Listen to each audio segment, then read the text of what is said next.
Hi and welcome. Today I'll be showing you how you can get an iOS volume panel on your Xiaomi Redmi Note 10. First, you have to enter the Play Store and then look for an application called Volume Styles. Install it. Now wait for it to install and let the Xiaomi check for viruses for you. Open it. Now you have to tap on the start button in the top right corner.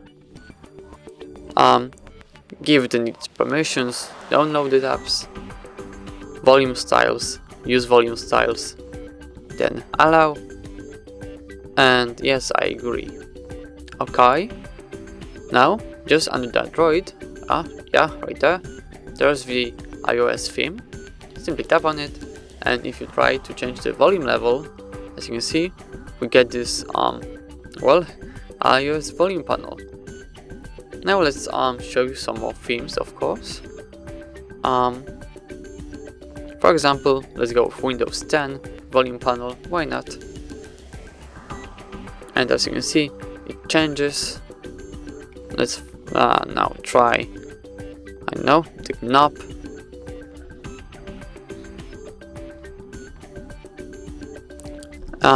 And then, as you can see, it works perfectly fine.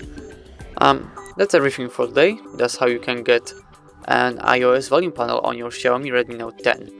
Thank you so much for watching. Please leave a like on this video and subscribe to our YouTube channel for more content like this. Goodbye.